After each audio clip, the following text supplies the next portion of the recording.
Donc bienvenue à ce webinaire qui porte sur le Lean Construction, donc un format de webinaire qu'on organise, régulièrement, à la formation continue. Donc on avait fait un webinaire précédemment sur la construction bas carbone. Voilà, c'est le 2e webinaire de ce style, dans lequel on reprend un peu toujours le même format, dans lequel on a un intervenant, spécialiste, du sujet et souvent un témoignage donc d'une entreprise ou d'un utilisateur et d'un homme de terrain, concernant sur le thème, concerné. Donc là, tu as pris la main, c'est Stéphane, je crois que tu as pris la main sur ma présentation.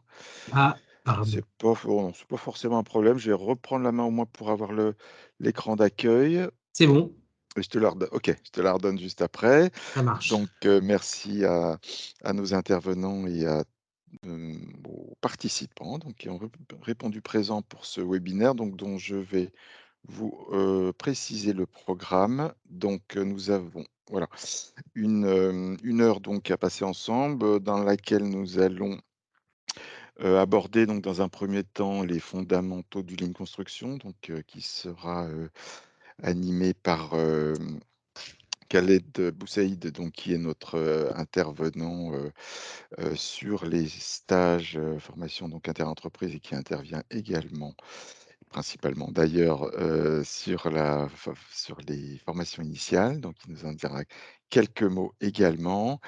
Nous aurons par la suite donc un retour d'expérience d'une entreprise de construction, donc avec, Stéphane Clerc, donc d'Élite Construction, qui échangera donc avec, Khaled pour, donner son retour d'expérience d'une entreprise, de construction de taille intermédiaire, on va dire, hein, ce qui était un éclairage intéressant par rapport à d'autres, types d'entreprises, voilà, utilisatrices ou, pratiquant le Lean Construction.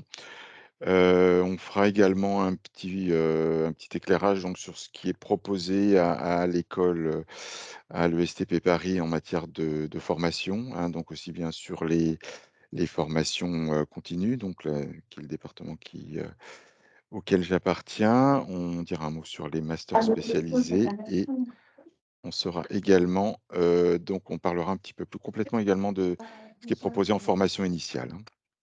Et puis on se laissera un temps de questions-réponses, à la fin de la présentation, donc au moment duquel on pourra, vous donner la parole et voilà, ouvrir les micros pour ceux qui souhaitent, s'exprimer directement.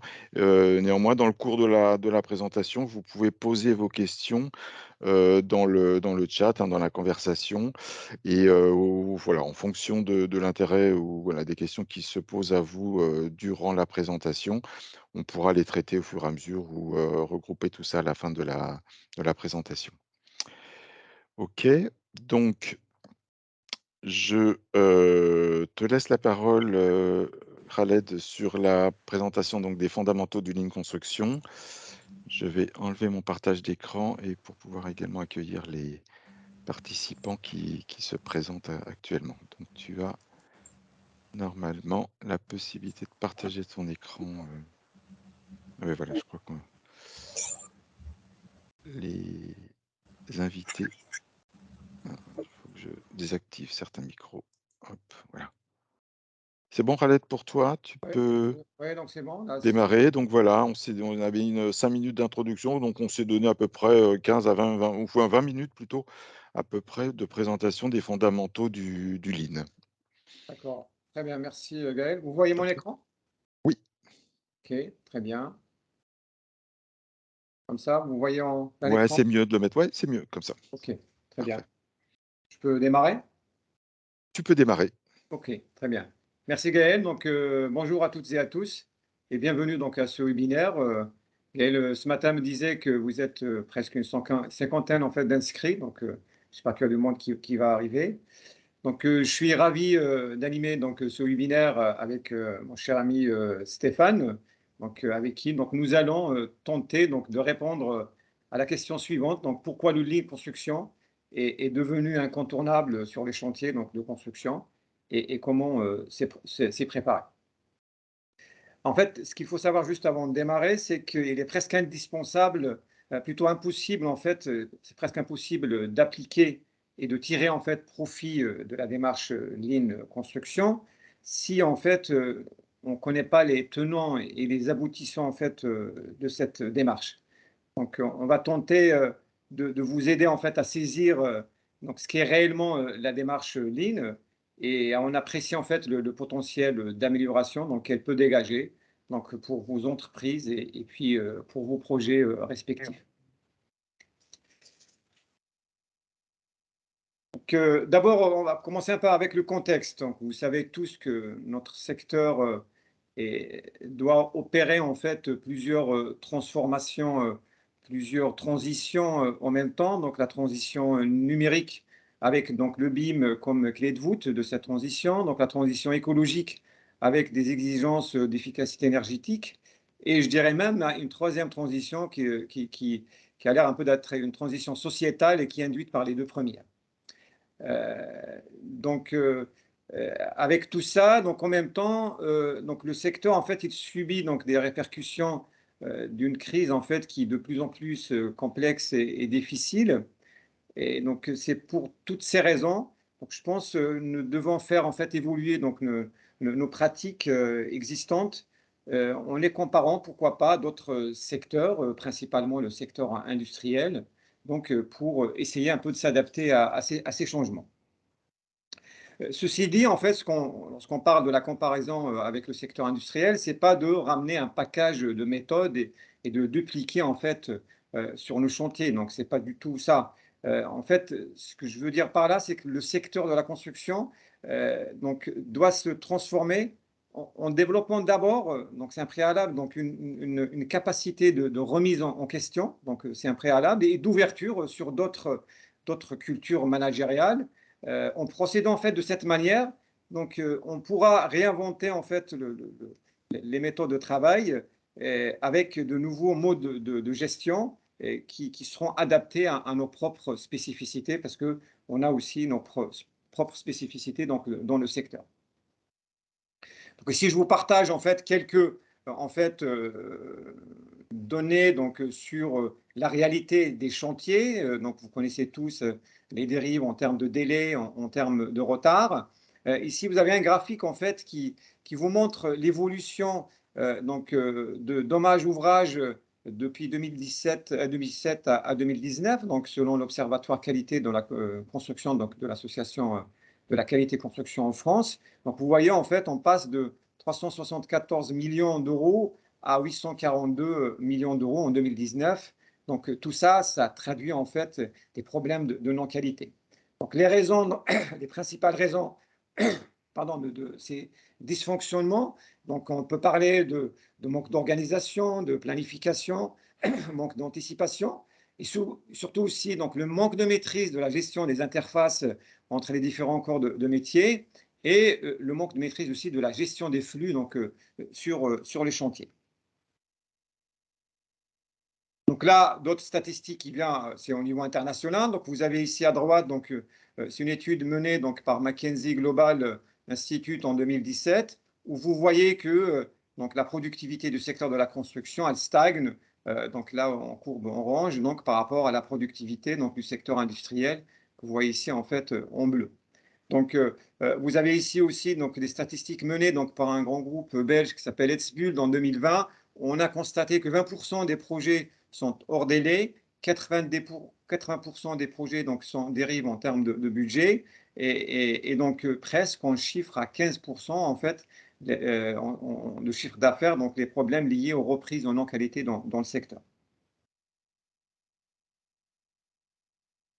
Donc maintenant, on va donc parler du Lean. Donc tout à l'heure, on a évoqué donc la nécessité en fait de réinventer donc les méthodes. Donc notre sujet c'est le Lean. Donc un peu d'historique sur le Lean pour voir un peu d'où ça vient. Bon, on va remonter un peu plus avant le siècle dernier. C'est dans les années 1890. Il y a un ingénieur américain en fait qui s'appelle Frank Gilbert. En fait, il s'est intéressé à la manière de réduire en fait les déplacements et les gestes inutiles en fait dans la construction. Il s'intéressait beaucoup plus au travail, aux travaux des maçons en fait pour pour la construction des murs, il a constaté qu'il y a beaucoup en fait de gestes, de déplacements qui sont inutiles, qui créent de la pénibilité et qui ne font pas avancer en fait le travail donc sur le chantier. Bon, là, il a fallu attendre un peu donc jusqu'aux années 1990 où en fait la première personne en fait qui s'est intéressée aux lignes de construction en fait c'est Lauri Koskila, donc c'est un chercheur britannique. En fait, il a écrit un livre sur la manière de traduire, de ramener le lean en fait de l'industrie sur les chantiers. Donc comment on va introduire donc les principes de TPS en fait. TPS c'est le Toyota Production System, en fait c'est la source de la démarche lean. Comment on va les implémenter sur le chantier, sur les chantiers de construction. Après, en 1993, donc, il y a un chercheur qui s'appelle Grim Ballard. Donc, il a créé un groupe donc, aux États-Unis, donc, qui s'appelle, enfin, un groupe international, donc, s'appelle International Group for Lean Construction. Et dans la foulée, donc, il y avait la première conférence sur le Lean Construction. Et c'était donc l'année où le mot Lean Construction est apparu.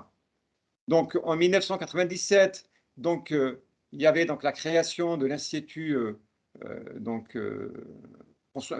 Lean Construction Institute aux États-Unis. Donc, c'était George Howell qui a travaillé avec Grim Ballard et donc ils ont créé un laboratoire aussi de recherche donc, sur le Lean Construction à l'université de Berkeley en Californie. En France, il a fallu attendre 2015. Bon, 2015, c'était plus. On a vu un premier livre apparaître sur le Lean Construction qui est écrit par un consultant qui s'appelle Patrick Tupin. Mais les premiers chantiers, en fait, sur le Lean, en fait, ont commencé dans les années 2010. Je ne me trompe pas, je pense que le premier chantier qui a utilisé la démarche Lean, c'était un gros chantier dans la région de Lyon. En fait, c'est pour la rénovation du tunnel de la Croix-Rousse. Et en 2021, donc, il y a la création de l'Institut français de Lean Construction. Donc, moi-même, donc, je suis membre du conseil d'administration de cet institut. Donc maintenant, on va revenir un peu sur le Lean en termes de performance économique. Donc, vous savez, comme je disais, en fait, le Lean en France, c'était dans les années 2010, c'était juste après la crise donc, des subprimes en 2008. En fait, le secteur, il a réussi à démarrer, en fait, à avoir une certaine dynamique, mais le problème, en fait, c'était la baisse, en fait, des marges. Donc, on a de plus en plus de mal à l'époque pour tenir des bonnes marges, et donc, il fallait trouver une solution. Donc, en regardant un peu donc, ce graphique, vous voyez que donc dans une opération, on a des coûts, donc des coûts de ressources matérielles, matériaux, etc. Et on cherche à dégager des marges.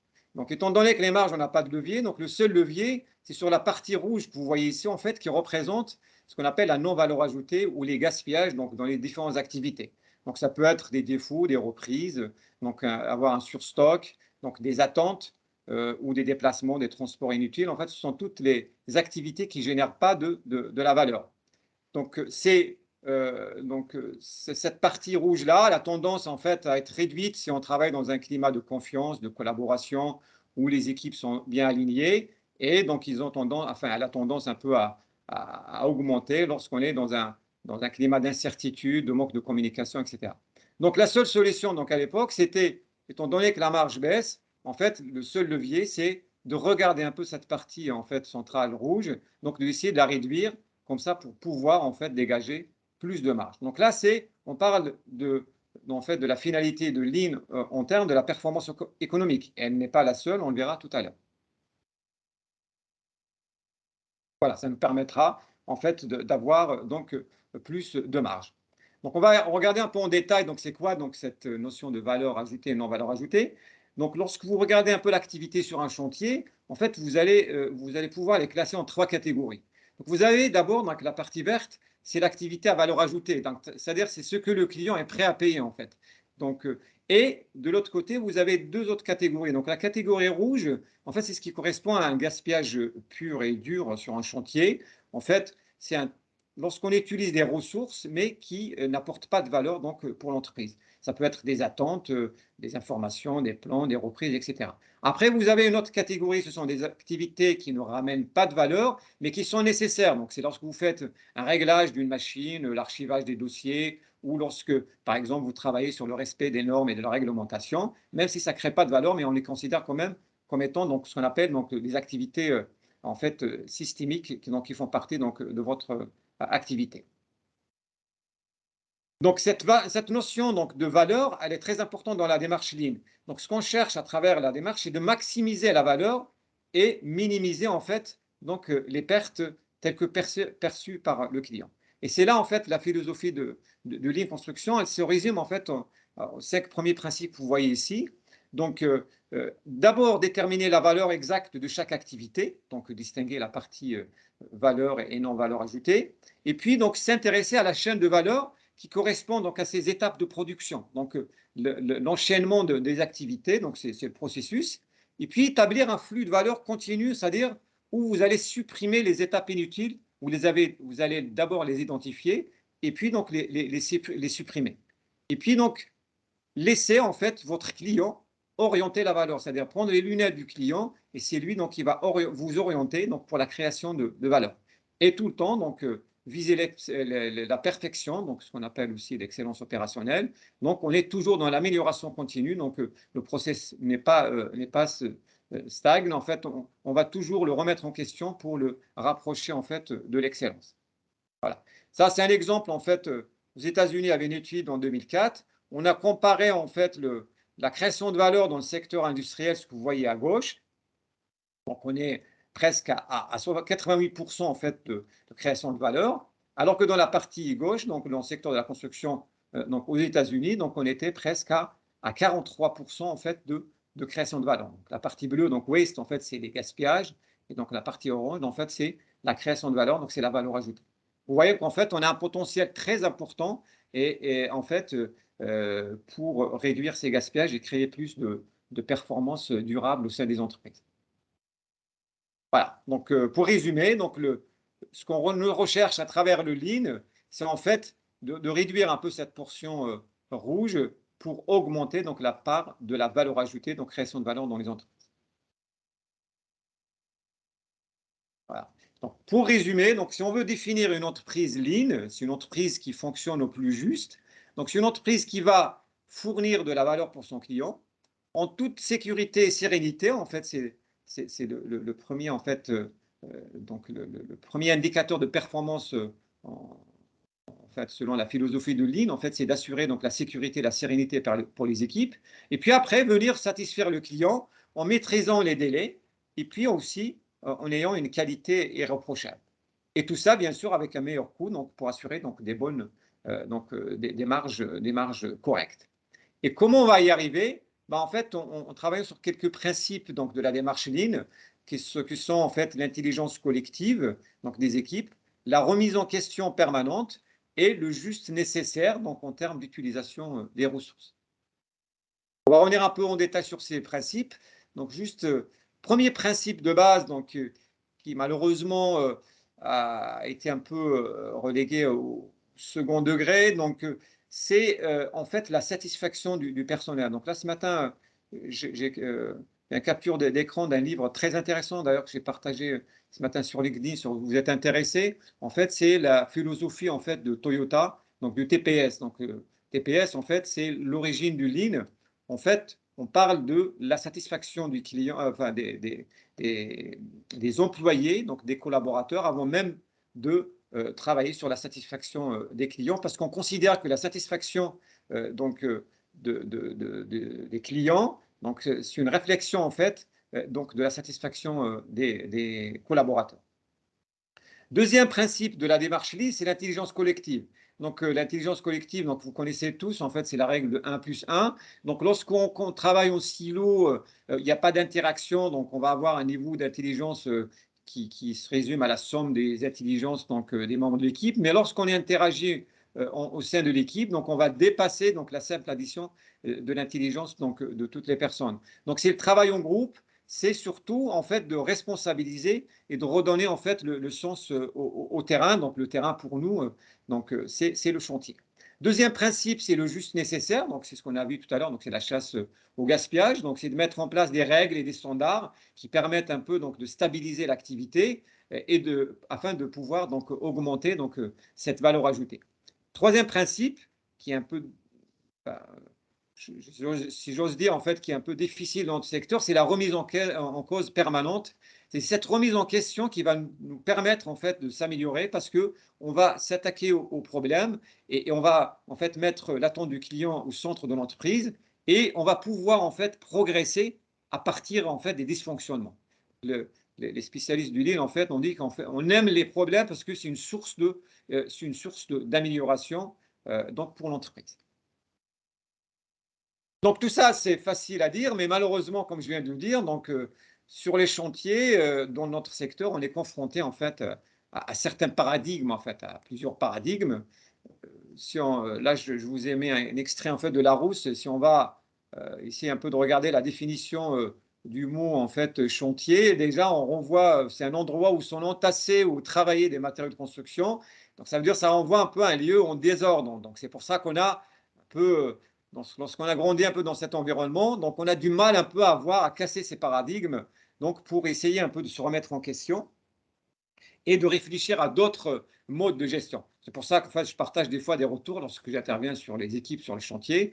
Plusieurs fois, on nous a renvoyé en fait que le lean dans le BTP, en fait, c'est un monde de bisounours, en fait, parce qu'ils considèrent que c'est pas du tout. Enfin, ils considèrent que la gestion des aléas fait partie de notre métier, courir un peu tout le temps, etc. Donc, ça fait partie un peu de notre gène. Donc voilà, donc on voit pas un peu. Donc, et c'est pour ça, voilà. Donc la première étape, je pense, c'est de casser un peu ces paradigmes pour, pouvoir ensuite en fait dérouler en fait le déploiement de la démarche Lean construction sur le chantier. Voilà, donc on revient maintenant à quelques exemples. Spécialistes de Lean, en fait, ils ont établi en fait une grille de lecture de ces gaspillages. Donc, ils sont au nombre de 7 à 8 familles. Donc, en luttant en fait contre ces gaspillages, on va aborder en fait le chantier donc d'une autre manière. Et donc là, on va voir donc tout ce qui est défaut, reprise, donc non qualité, les surstocks, donc les attentes. On attend en fait un compagnon, on attend la grue, des déplacements inutiles parce que le chantier est mal configuré, et puis de la surproduction. Donc là, vous voyez donc les bennes à déchets. Donc c'est l'indicateur donc de cette surproduction. Donc ce qu'il faut savoir, donc ce que vous voyez dans la benne, c'est juste la partie visible de l'iceberg en fait. Mais vous avez des coûts, des surcoûts cachés. Donc, vous avez des coûts de stockage, donc de ces matériaux que vous avez jetés à la benne, des tarifs de collecte, des coûts de traitement, etc. Donc, des coûts de matières premières. Donc, tout ça, en fait, ça génère des surcoûts pour l'entreprise. Donc finalement, ces gaspillages, qu'est-ce qu'ils font pour l'entreprise? Ils vont d'abord rallonger en fait le temps traversé, c'est-à-dire les délais. Donc ils vont augmenter en fait les délais. Ils vont dégrader donc la performance donc de la production et surtout qu'ils vont dégrader donc la valeur pour le client. Donc on va peut-être zoomer sur l'un de ces gaspillages. Donc c'est la non-qualité. Donc il y avait un article dans le Moniteur donc l'année dernière où en fait on parle, comme je vous disais tout à l'heure, donc la QC elle chiffre en fait à presque 10% de pertes donc dans ces reprises, donc ce qui représente presque 10 milliards d'euros donc de pertes pour les entreprises du BTP en France. Donc ça c'est en termes de surcoût, mais ce qu'il faut savoir c'est que les enjeux de la non-qualité dans le BTP ils sont au-delà. Donc d'abord on a des enjeux sociaux en fait au niveau du social. Là, l'apparition des TMS, donc le stress, le conflit, les conflits entre les équipes. Donc des enjeux économiques, donc c'est la surutilisation des ressources. On a bien sûr un enjeu environnemental, donc on va produire plus de déchets, donc on a un impact carbone donc, un peu plus enfin, supérieur. Et on a des conséquences en fait immatérielles. Donc il y a de la perte de confiance et de motivation donc, des équipes. Et puis donc la dégradation de l'image donc de l'entreprise. Ce qui est intéressant ici, lorsqu'on parle de la non-qualité, donc c'est que en fait c'est un sujet malheureusement il est un peu ignoré. Donc souvent dans les entreprises on n'a même pas d'indicateur. Donc on parlera tout à l'heure, on va voir un partage un peu de Stéphane. C'est pas évident d'avoir un indicateur qui va chiffrer un peu cette non-qualité. Donc là c'est une moyenne de 10%, mais j'imagine peut-être il y a des entreprises où on peut aller au-delà de 10%. Voilà, donc là c'est c'est l'un des exemples de gaspillage. Donc, on n'a pas le temps un peu développer donc l'ensemble des gaspillages qu'on vient de voir, mais donc c'est le gaspillage donc le plus important donc dans le secteur. Donc maintenant, on va revenir à la maison Lean. Vous savez, en fait, le Lean, il vient du Japon. Donc, on parle du temple du Lean ou la maison Lean, c'est-à-dire pour schématiser un peu en fait, les piliers, donc la structure donc, de cette démarche. Donc, il faut savoir que la démarche Lean, elle est basée sur deux piliers. Donc, on a d'abord donc, le pilier qualité, c'est-à-dire pour répondre à la problématique de tout à l'heure, donc faire bon du premier coup, donc pour éviter les reprises. Deuxième pilier, donc c'est le juste à temps, c'est-à-dire comment gérer les flux de chantier, donc pour respecter donc ce principe de juste à temps. Et le pilier central, qui n'est pas moins important, donc c'est l'amélioration continue et le respect donc des personnes. Donc ça fait partie en fait des principes du Lean. Maintenant, cette notion de flux, malheureusement, parfois elle n'est pas très, elle est pas très, on a du mal à la voir un peu sur le chantier, parce que lorsqu'on parle de flux, on cherche à créer un flux de production continu et constant, c'est-à-dire où donc l'information, donc le matériel, les matériaux et la main d'œuvre, en fait, le personnel, donc vont circuler de manière donc fluide. Et ce qu'il faut savoir, donc cette gestion donc des flux, elle ne pourra être efficace que si elle est construite en fait et pilotée en commun avec toutes les parties prenantes d'un projet, y compris les sous-traitants et donc les fournisseurs. Donc, faute de quoi, en fait, la gestion en fait hasardeuse, donc elle va perdurer et elle va s'amplifier en fait dans le temps. Donc, toujours peut-être pour revenir un peu sur cette notion de flux, parce que si on va remonter un peu dans le Lean, on nous encourage toujours à remonter aux causes racines. Donc, moi, je pense personnellement qu'il y a aussi également un fort intérêt en fait à mener une réflexion sur les conditions contractuelles et juridiques en fait des différentes parties donc sur le chantier, de telle façon en fait à avoir donc plus d'objectifs communs donc entre les partenaires, donc maîtrise d'ouvrage, maîtrise d'œuvre, etc. Donc je pense que c'est un préalable aussi qui va nous permettre en fait d'améliorer en fait donc cette fluidité et la maîtrise donc de ces différents flux. Voilà, je vais regarder là. Voilà. Donc aussi, ce qu'il faut préciser, donc cette gestion des flux par expérience sur les chantiers, donc elle n'est pas évidente, elle est très difficile, en même temps qu'elle est importante, comme vient de le dire. Et je dirais même, en fait, elle est, en fait, l'image donc négative dont souffre donc le secteur, elle trouve son origine dans la non-maîtrise de ces flux. Donc, si on regarde donc c'est ce manque de maîtrise donc qui va induire en fait la désorganisation des équipes et c'est lui qui va aussi donc dégrader en fait les conditions de travail et ce qui va faire apparaître plus de pénibilité et plus de conflits donc que ce soit au sein de même équipe, d'un même corps d'État ou entre les corps d'État. Et donc c'est ça qui va aussi augmenter donc les risques dans les chantiers du bâtiment.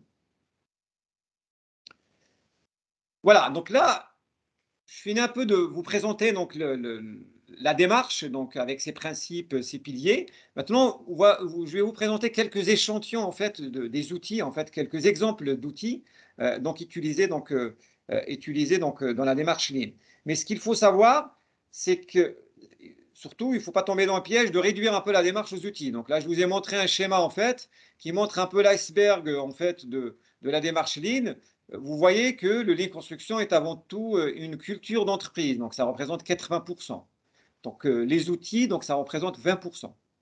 Donc on verra tout à l'heure quelques outils, mais lorsqu'on parle de la culture, en fait, c'est plus la philosophie d'entreprise, c'est la manière de penser, c'est le travail en équipe, c'est le respect, donc c'est la transparence. En fait, ce sont les choses qui sont plus difficiles en fait à mettre en place, contrairement aux outils. Et d'ailleurs, la plupart des échecs en fait dans les entreprises, c'est lorsqu'on commence un peu à dérouler notre boîte à outils sans travailler un peu cette partie cachée en fait de l'iceberg. Et surtout, ce qu'il faut aussi comprendre, c'est que la démarche Lean, en fait, elle ne peut en aucun cas être réduite en fait à une simple boîte à outils dont l'unique objectif, en fait, c'est de faire progresser en fait les marges. Donc, c'est pas du tout la philosophie du Lean, on l'a vu tout à l'heure. Donc, il y a d'autres considérations et on a bien précisé que l'humain, en fait, doit être au centre, au cœur, en fait, de la démarche. Maintenant, donc voilà, on va aborder quelques outils. Donc, premier outil, donc c'est ce qu'on appelle donc, qui va nous permettre justement donc, de maîtriser donc, ces flux, donc c'est le pic dynamique. Donc le pic dynamique et le zoning, en fait, qui vont de pair. En fait, le pic dynamique, c'est ce que vous voyez ici, en fait. Donc c'est le pic, c'est-à-dire pour mieux piloter en fait votre chantier, en fait, il est presque indispensable de repenser un peu le pic traditionnel, donc qui est une nécessité réglementaire que souvent il est affiché quelque part et qu'on n'utilise pas. Donc, dans ce pic dynamique, en fait, chaque entreprise donc a la possibilité de choisir en concertation, bien sûr, avec d'autres confrères, donc l'emplacement donc, des zones de stockage, des zones de travail et de circulation. Donc ces emplacements donc, seront matérialisés donc, sur les plans ou ici donc, sur un pic qu'on va afficher donc, dans le bengalon dans les bureaux et éventuellement aussi donc, sur donc, le terrain donc, en procédant à un marquage au sol donc, pour désigner donc, les zones de travail et les zones de stockage comme vous voyez ici. Donc là c'est un exemple de zoning où pour plusieurs types d'entreprises que vous voyez ici à droite, plusieurs corps d'État, on leur a désigné en fait des zones de travail, donc des zones de stockage et des zones en fait de circulation et des accès. Voilà, donc un peu ce que représente un peu le pic dynamique avec le zoning. Et pourquoi en fait? Parce que donc cette notion en fait, donc le pic dynamique et zoning, elle est là justement pour répondre un peu des problématiques de coactivité. En fait, nous savons tous en fait que donc la coactivité, donc elle est source majeure en fait de risque, que ce soit en termes de sécurité ou en termes aussi, parfois on ne parle pas assez, c'est les conflits aussi entre corps d'État, d'autant plus élevés. Donc ces contraintes-là, lorsqu'on a des contraintes de délai donc, qui s'y rajoutent. Donc plus on a des problèmes de délai, donc plus ces relations vont se dégrader. Donc par ailleurs, donc les pressions sur les délais, donc ils vont augmenter les risques en fait d'erreurs et de non-qualité. Donc vous voyez en fait c'est un cercle vicieux. Manque d'organisation, donc qui va conduire à des conflits entre corps d'État, la pression sur des délais, donc qui va induire un peu de la non-qualité. Donc après on va donc aller plus loin avec ce cercle vicieux. Et c'est au détriment en fait du projet et enfin de l'utilisateur final du projet. Donc ces deux outils, en fait, ils vont nous permettre, en fait, là, ce que vous voyez ici, donc le pic dynamique que vous voyez ici, en fait, ce que vous voyez là, c'est un pic sur lequel on a mis des manettes, en fait, cartes magnétiques pour ici un peu, donc les faire bouger, les faire évoluer, donc pour suivre l'évolution du chantier, et ça permettra donc d'utiliser ça comme un outil de pilotage pour une réunion, donc du top 5 du matin, par exemple, donc pour les équipes. En fait, ces deux outils, en fait, le pic dynamique et le zoning, en fait, ils vont nous permettre d'améliorer en fait la gestion du planning des approvisionnements. C'est-à-dire, on va travailler en concert avec les autres corps d'État, donc sur l'anticipation des livraisons et leur répartition dans le temps, donc pour éviter d'éventuels rouleaux d'étranglement, c'est-à-dire lorsqu'on a un afflux de plusieurs livreurs en même temps, donc il va créer des situations de blocage sur le chantier.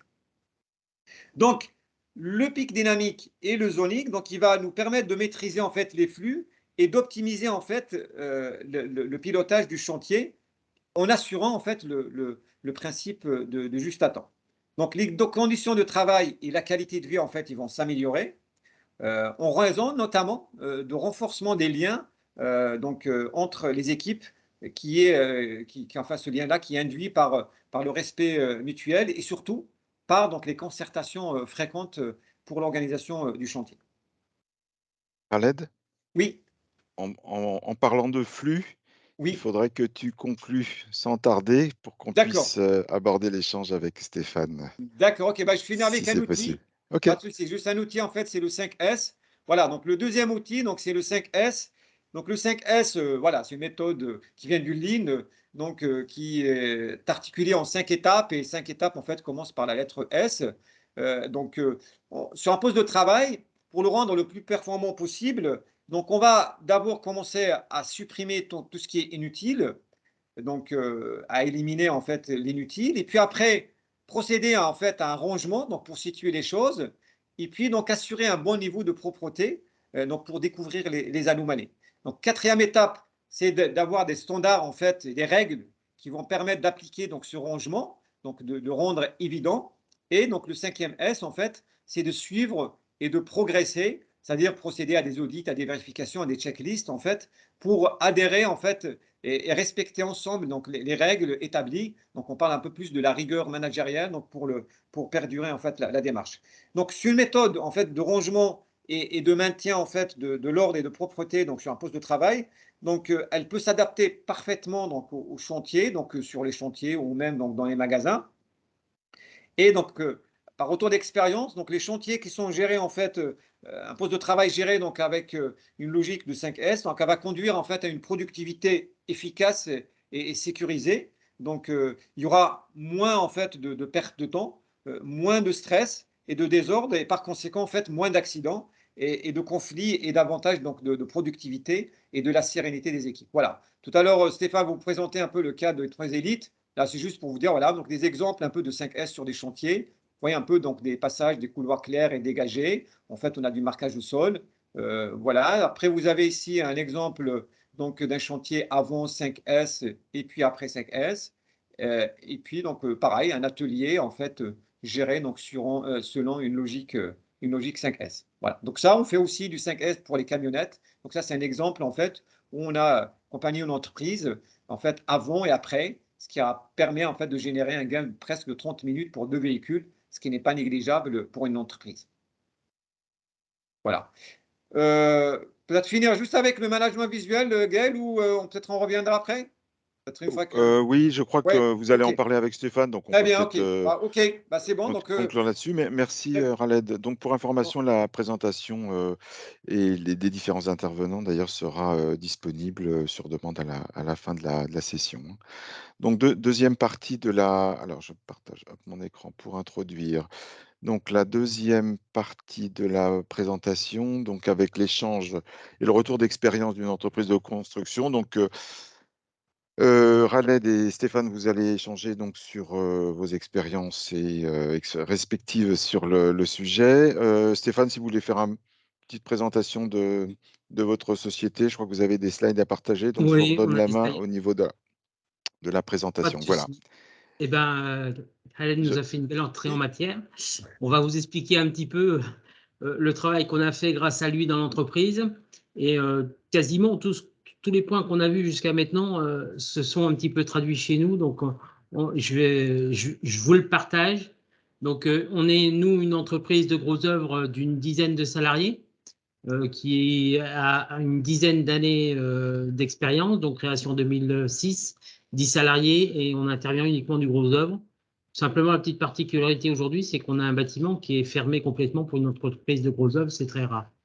Donc, je rebondis sur le fait de trier, ranger. La première méthode pour nous qu'on a appliquée, c'était le 5S, c'était le rangement un petit peu de notre parc matériel du dépôt.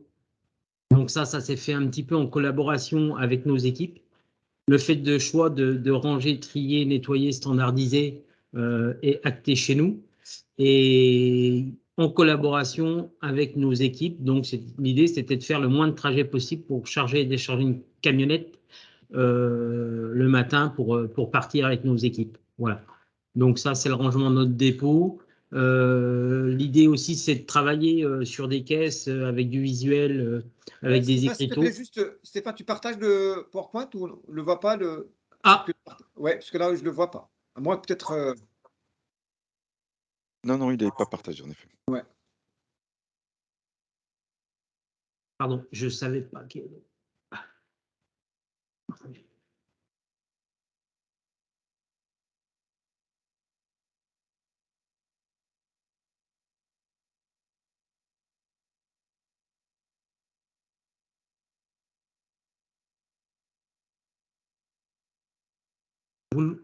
C'est bon? Pas. Toujours pas. Non, Non. toujours pas. Donc tu fais, Euh, c'est là, tu l'as ouvert, après peut-être que tu le trouves pas. Là, Si non, vous on est là. si vous partagez votre bureau, normalement, il devrait afficher le document qui est ouvert par ailleurs. La première fenêtre à j'ai gauche. partagé le bureau et D'accord? Sinon, tu partages dans la fenêtre, le fichier PowerPoint, tu fais fenêtre dans la fenêtre et tu vas voir le ouais, fichier PowerPoint. Ça marchait tout à la répétition, ça marchait, donc il y a pas de Ouais. raison. c'est toujours comme ça.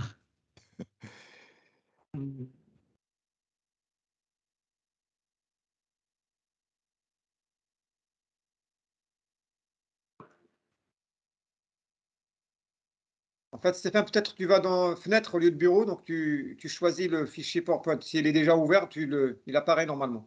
Ouais.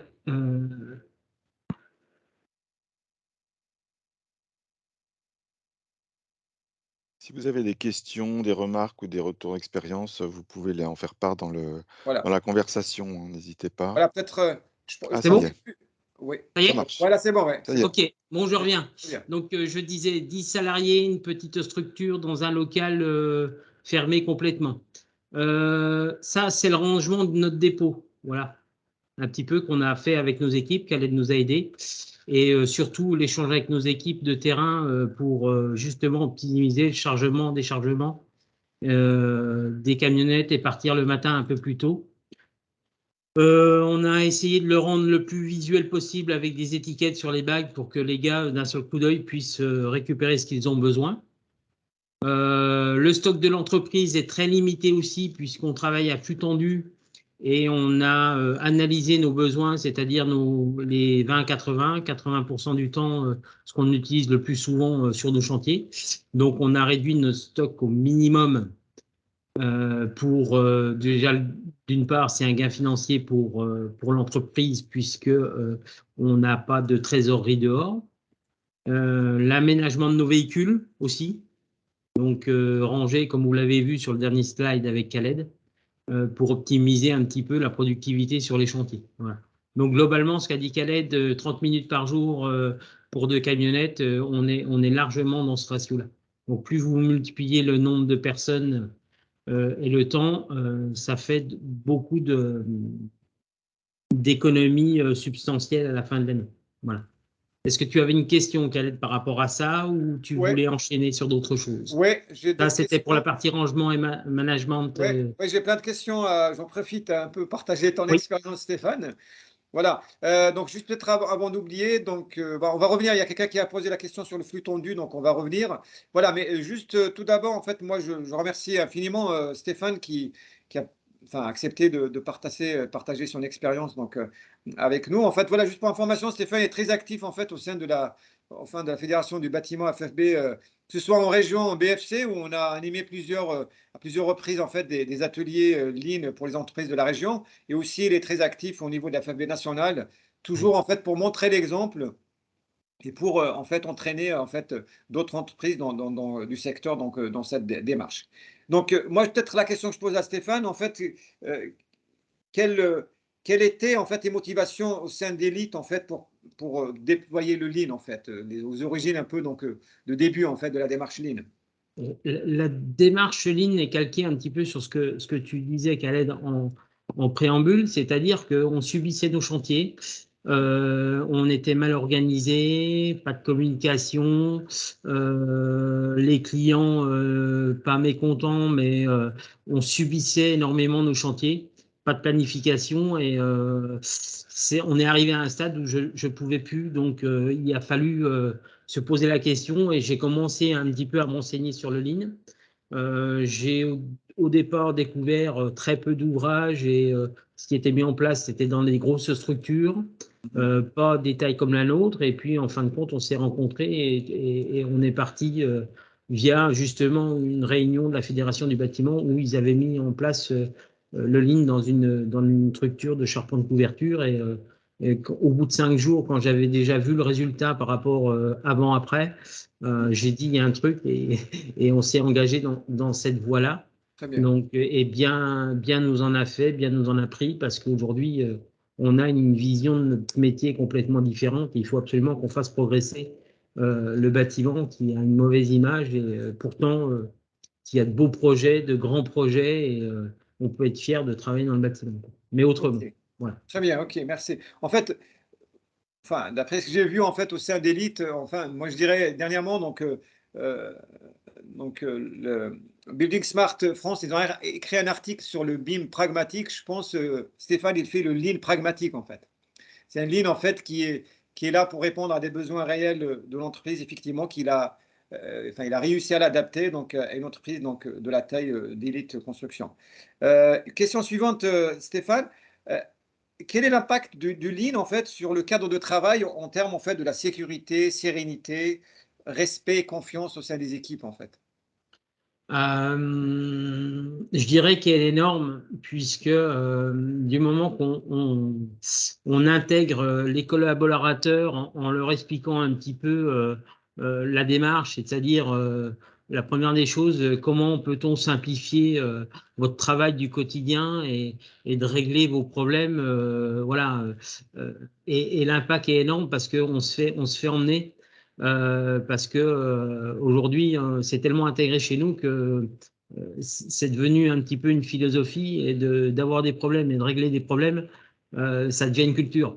Donc, au fur et à mesure qu'on fait des erreurs, on apprend et tout le monde grandit puisque chacun d'entre nous apprend, on progresse ensemble, chacun amène ses solutions et on en discute ensemble, elles sont partagées, mises en place. Et après, ça amène une vraie sérénité parce que les gens aujourd'hui sont posés dans leur travail. On n'est plus dans la précipitation, on est dans l'anticipation. Ça se ressent, ça fait rayonner aussi au-delà de notre entreprise, puisque quand on arrive sur un chantier, on a l'impression que les entreprises qui sont avec nous échangent là-dessus et on donne un sentiment de maîtrise, ce qui n'est plus le cas aujourd'hui, et de collaboration et d'échange sur un chantier. Voilà, et c'est énorme, c'est énorme.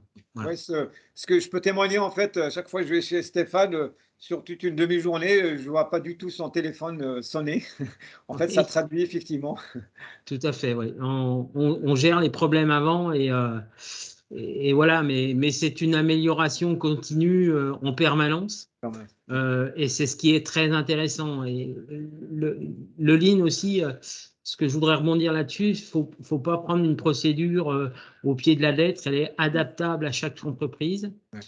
Chaque entreprise doit trouver son outil, l'adapter. Il est adaptable à tous, que ça soit peut-être hors bâtiment d'un cabinet d'avocat, d'un bureau d'études ou d'un artisan plombier ou d'électricien ou quelqu'un qui peut faire des sols sportifs. Cette méthode, elle peut s'adapter à tout le monde et se l'approprier.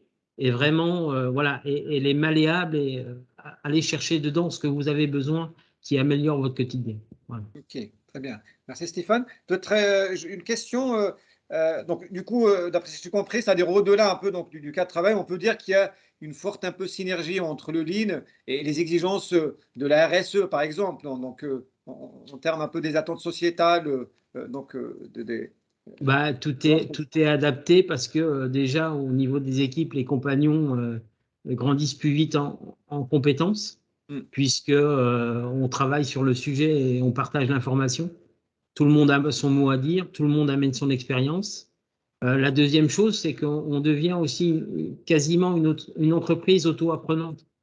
C'est-à-dire que les nouveaux entrants progressent très rapidement, vu le système en place, et on monte en créneau. Nous le Lean nous a permis de passer à des chantiers qui sont, je dirais, quelque part aujourd'hui surdimensionnés pour nous par rapport à notre effectif.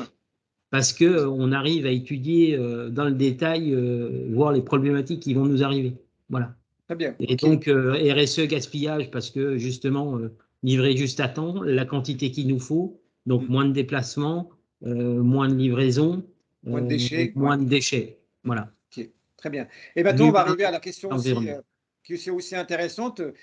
Quel est l'impact du Lean sur la performance économique du Lean Construction? Tu fais bien de me poser la question, Khaled. Tu me l'avais demandé déjà la dernière fois qu'on s'était vu. Et j'en ai profité lors de la fin d'année pour faire une journée off avec notre entreprise. Et on a fait un REX, qui nous a demandé un retour sur expérience, de l'ensemble des chantiers qu'on a fait en 2022. Donc, c'est-à-dire que chantier par chantier, on a analysé tout ce qui nous a posé problème et combien ça nous a coûté.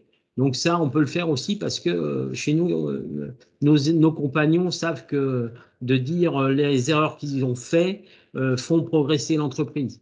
Elles ne sont pas cachées, elles sont ouvertes. Moi, le premier, je peux faire des erreurs.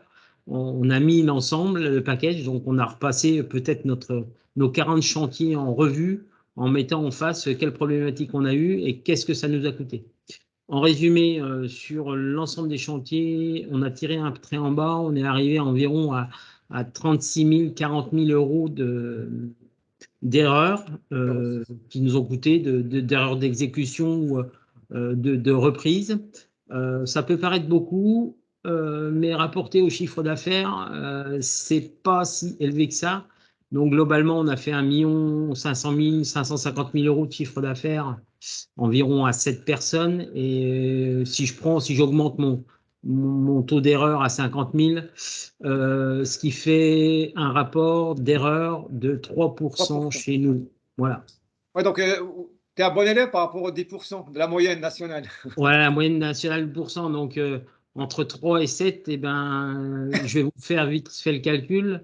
Les 7% qui restent, ça nous permet justement d'investir en formation, en recherche et développement. On s'intéresse à d'autres. Cet argent-là, on le réinvestit et on avance encore plus vite. Voilà. Très Voilà bien. ce que nous Ouais. permet un petit peu voilà. Très bien. En fait, voilà. Donc, vous recherchez toujours en fait l'équilibre entre l'humain et les exigences de performance Voilà. économique, en fait. Mais le lean, à la base, quand j'ai voulu le mettre en place, c'était surtout pas l'aspect financier. Ça, pour moi, c'était un second plan. C'était vraiment le bien-être des équipes sur le terrain parce que les chantiers sont de plus en plus complexes. Très bien. Pas complexes, mais bon, à réaliser, c'est de plus en plus complexe. Et je voulais amener une sérénité vraiment pour les équipes de terrain avant tout, et c'était mon objectif principal. Et après est venu, ben forcément, ça en découle l'aspect financier. Mais c'est pas ce qui m'intéressait à Parce la que base. prime, ouais. Ok. Voilà. Très bien. Donc, peut-être une dernière question. Est-ce que tu penses que le lean convient à toutes les entreprises, donc que ce soit en termes de taille ou en termes de typologie, donc d'activité? Tout à fait. Moi, je pense souvent, ça peut être dans un cabinet d'architecte où ils doivent sortir des projets assez rapidement, donc, ou comme un électricien, comme un bureau d'études, comme un bureau de méthode. On parle de l'activité chantier-terrain dans les entreprises de terrain, mais on a toute l'ingénierie avant où ça peut être très intéressant de se pencher sur les dossiers, d'analyser. Voilà, savoir combien de fois on saisit le même document, est-ce que c'est nécessaire, est-ce qu'on ne peut pas le saisir qu'une fois, est-ce que ce dossier d'appel d'offres-là, comment on peut le décomposer, quelles sont les dates clés, quelles sont les commandes qu'on doit passer, et à quelle date et à quel moment. Enfin bon, le champ des possibles et voilà, le tout, c'est que chaque métier analyse un petit peu les défauts, les contraintes et les défauts qu'il rencontre au quotidien et se dire, ben voilà, ce point-là, ben vous commencez à travailler uniquement sur ce point-là et il ne faut pas tout mener de front. Il faut le faire étape par étape, comme tu as pu nous aider, Khaled, pour ça. Et après, ben voilà, si vous améliorez ne serait-ce que allez, une chose par semaine, Ouais. ça fait 52, enfin, ça une cinquantaine d'améliorations par an. Et c'est déjà beaucoup. Et écouter les collaborateurs, ça, c'est principal aussi. Voilà. Ok, très bien. Donc, une autre question. Quel est l'intérêt en fait de la formation, de l'accompagnement en fait pour une entreprise qui veut se lancer sur le lean d'après toi en fait? Ça Eh ben, représente quoi quand même? l'accompagnement est nécessaire puisque nous, on a le nez dans le guidon dans nos entreprises et on n'a pas forcément, on se dit, on veut se lancer dans la démarche, mais on n'aura pas la bonne méthodologie, on n'aura pas un regard extérieur Ouais. qui nous permet de faire les liens entre les équipes, c'est-à-dire peut-être les équipes de terrain, les équipes d'encadrement ou entre les deux, il peut y avoir un filtre. Et qui n'est pas forcément négatif, hein, loin de Ouais. là, mais c'est de se dire d'avoir une personne extérieure qui mette en lien les deux et d'essayer de faire comprendre les problématiques des uns et des autres. Et c'est ce qui nous fait le progresser le plus, quoi. Voilà. Ok. Ça, c'est Ouais. indispensable de se faire quelque part accompagner parce que pour franchir une marche, voilà, savoir la direction, savoir un petit peu la stratégie qu'on met en place, le pourquoi, le comment, tout ça est défini à la base et on sait dans quelle direction on va et où on veut aller. Voilà. Très bien. Donc Stéphane, peut-être moi, j'ai pas eu le temps de présenter le management visuel. Est-ce que tu peux nous partager quelques exemples en fait de Oui, ta, alors, ta méthode de management visuel? Management visuel, bah, Rapidement pour essayer oui, de tenir un peu nos délais. Ouais, d'accord. quelques 2 Donc, minutes, 3 minutes, Gaël, ça peut aller. Très bien. ça, c'est un planning de charge qu'on a dans l'entreprise. Comme ça, au moins, on sait si on peut démarrer un chantier à telle date ou pas. Ça, le management visuel, c'est un peu notre marotte dans l'entreprise. C'est qu'on a des tableaux avec des semaines et on a des affectations de chantier par équipe. Là, on a 3 équipes. On sait des dates de livraison, des heures de livraison. On les marque sur les tableaux. Ça permet d'anticiper via nos fournisseurs une semaine avant. On les prévient sur les dates de livraison. Et quelque part, vu qu'on est organisé, on est mieux servi que les autres s'il faut déplacer des livraisons. Ça, c'est important. Dans le détail, ben voilà, nos cellules, nos semaines se représentent comme ça. On trouve le nom des gars, le nom des chantiers, ce qu'ils ont besoin d'emmener, les travaux à réaliser. Notre cahier de vie de chantier, c'est un cahier en résumé où on a marqué toutes les erreurs, ce qui va bien, ce qui va mal. Et le tableau blanc de chantier derrière où on fait des croquis le matin, on en a partout dans toutes les pièces chez nous parce que on fait un croquis et en 2 minutes, tout le monde est au courant et tout le monde comprend. Voilà. Au lieu d'avoir une feuille de papier volante Ouais, et que pas une forcément on sorte de voit salle tout. de commande, en fait, qui permet de piloter les chantiers. Bon, voilà, tout à Voilà, fait. OK. Puis ça, c'est un petit peu voilà, nos locaux où Ouais, en bas, on a la salle de briefing le matin, on prend le café.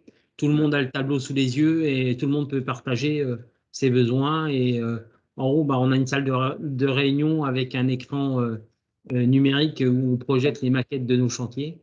Le Lean nous a amené au BIM. Donc, c'est une amélioration continue. Donc, aujourd'hui, voilà, on est capable de faire des maquettes numériques avec des plans couleurs qui servent au terrain. Pourquoi? Parce qu'on Ouais, avait management une visuel. demande du terrain remontée en disant, voilà, on a besoin de ça, on a besoin de ça. Et aujourd'hui, on fait des plans pour le terrain. Voilà. Et la dernière, voilà, dernièrement, c'est un chantier qu'on a réalisé. On a transposé la maquette numérique avec une photo prise sur le chantier. On voit un petit peu la réalité d'exécution. Donc, le Lean nous a amené là et il y a encore d'autres choses qui arrivent dans les années à venir parce qu'on veut vraiment progresser. Voilà. Ouais. En fait, voilà, ce qu'il faut rajouter peut-être juste en dernier, Gaël, c'est que Stéphane, donc, avec Robin, donc, qui avec lui, qui est coordinateur BIM, il s'intéresse à la complémentarité entre le Lean et le BIM. Donc là, ils utilisent le BIM justement donc, pour améliorer en fait l'organisation du chantier. Voilà, donc bravo Stéphane, merci hein, pour ce partage. Je donne la parole à Gaël. Oui, mais merci à tous les 2. Ouais, un retour d'expérience vraiment, intéressant. Donc, je rebondis sur la thématique de la formation et de l'accompagnement des entreprises. Bon, pour dire un mot, au-delà de la promotion de nos offres, bon, voilà, sur, comment accompagner les entreprises et former les équipes au Lean Construction. Donc je pense que, c'est quelque chose, d'important, en tout cas sur les phases initiales. Donc je vous présente rapidement donc l'offre de formation à l'ESTP Paris, donc d'une part les stages interentreprises, un mot sur les masters spécialisés et David Wittenberger nous présentera également ce qui est fait au niveau des ingénieurs lors de la formation initiale. Donc pour rappel, on a un catalogue donc, de formation interentreprises, c'est important, donc on répartit 175 stages répartis en 5 thématiques. On a du BIM, de l'aménagement durable, des techniques de travaux publics, des techniques de bâtiment et plus récemment, donc on a développer aussi une offre en transition énergétique et environnementale. Donc, dans la sous-rubrique et sous-thématique du management du projet de construction, on a en effet, grâce avec toi, Khaled, donc développé une nouvelle offre de formation, donc rénover notre offre de formation continue en inter-entreprise, donc avec 3 stages voilà, qui sont un peu les fondamentaux, hein. Un premier stage qui est vraiment sur, les principes et les fondamentaux de la démarche Lean Construction sur une journée. Un deuxième stage qui est un peu le prolongement et l'approfondissement donc de la mise en œuvre du Lean sur le pilotage des projets et un troisième stage donc, dont tu évoquais tout à l'heure le contenu concernant la planification, collaborative avec le Lean, le Last Planner System. Voilà, bon, on n'a pas beaucoup le temps de développer là-dessus, mais voilà, c'est des formations qui ont été, comme, vous le comprenez, qui sont vraiment, issues du terrain dans lequel on insiste sur, des méthodes pédagogiques, participatives, des retours d'expérience, des études de cas, des jeux, et simulations. Donc voilà, c'est à la fois, du fond et de la forme pour accompagner les équipes, de manière, efficace. En master spécialisé, on a également des cours en Lean construction, et Lean management, en particulier sur, 3 masters spécialisés, donc MOJI, AMEC et MTEG. Donc voilà, je ne vais pas vous détailler les acronymes, mais vous voyez donc sur les 9 masters spécialisés, on en a 3 sur lesquels il y a des cours, et des sessions donc de formation all-in, management et Lean construction. Et puis je vais, donner la parole donc à David Niederberger, qui est le responsable du département, donc à la formation initiale, département génie mécanique, électrique et efficacité énergétique, qui va nous détailler ou survoler, puisqu'on est un petit peu pris par le temps, mais bon, je pense que ça va Oui, être suffisamment, voilà, efficace, connaissant David, pour nous décrire ce qui est fait donc en matière de formation en ligne pour les ingénieurs. Je te laisse la main, oui, bah David. merci. En tout cas, merci pour ce webinaire. Merci à toi de m'intégrer justement dans ce webinaire. Merci à Khaled, merci à tout le monde pour cette présentation. Alors, pour la partie formation initiale, le Lean Management, alors, je vais partager, alors, je ne sais plus sur quel, je pense que c'est sur celui-ci. Voilà. Est-ce que vous voyez ma présentation? Oui. Oui. Alors, le Lean Management a été intégré en 2019 dans le parcours sciences humaines, économiques, juridiques et sociales. Il apparaît en troisième année, donc le cours enseignement Lean Management. Dans cet enseignement, donc, il est précédé par le management de projet, management de la qualité, des enseignements en juridique, bien sûr, en économie et bien sûr environnementale et sociétale. Et ce cours, il se décrit en 4 parties. Et donc là, je remercie justement Khaled qui a participé à la construction de cet enseignement. Un enseignement en e-management, donc un cours en présentiel, donc en amphi. Il est accompagné d'un parcours e-learning construit encore, et je remercie Khaled et d'autres intervenants qui ont participé, et des entreprises partenaires, bien sûr, au e-learning, à une conférence via un partenaire entreprise et qui permet de voir comment est principalement mis en place donc, le Lean Management et le Lean Construction, bien sûr. Et enfin, les élèves vont pouvoir participer sur une journée entière, donc c'est assez dense.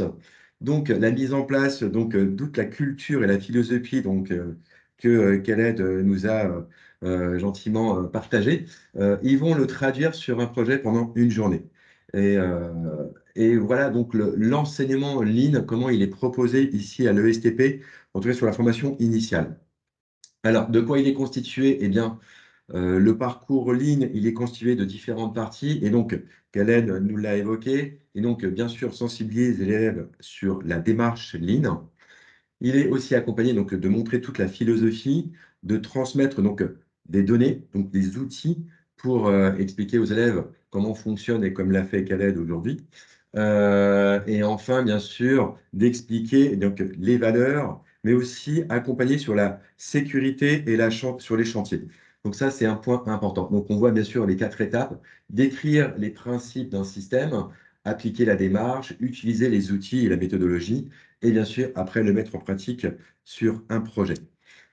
Donc, nous avons la partie e-learning, donc mise en ligne pour tous les campus. Donc, bien sûr, c'est le même enseignement sur Dijon, Troyes, Cachan, et demain, ça sera Orléans, qui vont avoir accès à ce e-learning et le même enseignement. Donc, nous avons à peu près entre 400 et 500 élèves qui participent à cet enseignement. Et ce e-learning est construit donc via un teaser, une présentation, les chapitres qui sont évoqués précédemment. Donc là, on enrichit le cours en présentiel avec des quiz qui accompagnent chaque chapitre. Et bien sûr, on termine bien sûr par le chapitre santé-sécurité avec le PBVTP. Donc voilà. Voilà comment est construit le parcours en ligne. Et enfin, Donc, le fameux projet qui est monté en partenariat avec le CIPE, qui monte des projets pour les entreprises et les écoles. Donc, ce projet a été réalisé le 22 novembre avec 350 élèves en multicampus, donc Dijon, Troyes et Cachan. Et donc, nous avons eu 18 intervenants, donc Khaled, que je remercie encore, pour cette participation, donc sur cette journée. Khaled a participé, ils sont donc Dijon et Troyes, donc sur le campus de Troyes, si je ne dis pas de bêtises. Euh, et donc, comment est constitué ce projet? Donc, pareil, en 4 phases. Pendant cette journée-là, les élèves vont avoir un certain nombre de données, ils vont diagnostiquer, ils vont avoir des documents, des cartographies qui vont permettre justement de remonter donc les valeurs et les non-valeurs, donc les VSM. Ensuite, ils vont analyser l'ensemble de ces données et ils vont mettre en place un plan d'action et enfin, ils vont bien sûr présenter leur projet devant le jury. Donc là, ça se traduit comment cela? Mettre en place les connaissances acquises pendant ces enseignements de première année, deuxième année et troisième année et mettre en pratique ces enseignements sur ce projet en une journée. Voilà. Et donc, ce qui permet justement donc, de mobiliser les connaissances, de développer la capacité d'apprentissage, bien sûr, de mettre en place, comme l'a souligné Khaled, ce partage des connaissances, partage du travail, savoir travailler en équipe. Donc ça, le modèle collaboratif. Et enfin, jusqu'à la soutenance, donc savoir présenter son travail, son projet en équipe. Donc voilà. Donc voilà l'ensemble de l'enseignement Lean Management comme il est présenté à l'ESTP. S'ensuit les différentes entreprises qui ont pu participer l'année dernière sur le premier projet qui a été mis en place avec le CIPE et Khaled. Et cette année, voici les différentes entreprises qui ont participé au projet Lean Management. Enfin, ce qui est important et intéressant dans l'enseignement, nous avons les travaux de fin d'études. Et sur ces travaux de fin d'études, on a pu analyser une évolution du nombre de projets proposés aux élèves en dernière année. Donc ça, c'est un point important et on voit justement cette sensibilisation dans les différentes entreprises qui suivent l'école et qui proposent des stages pour nos élèves. Donc l'année dernière, nous avions à peu près 15 projets donc Lean. En tout cas, les élèves ont pu travailler sur des projets Lean dans les entreprises partenaires. Et 2021-2022, on a 27 projets Lean et 17 projets sur la qualité. Donc on voit effectivement cette sensibilisation. Donc cet intéressement effectivement prononcé pour le Lean dans son ensemble dans les petites, moyennes et grandes entreprises du BTP. Donc voilà. Donc voilà la présentation sur le Lean au sein de l'ESTP. Si vous avez des questions. Merci. Ouais. Merci David. OK, bon écoutez, on est, heu, on est un petit peu à la fin de notre, du temps qui nous était imparti, donc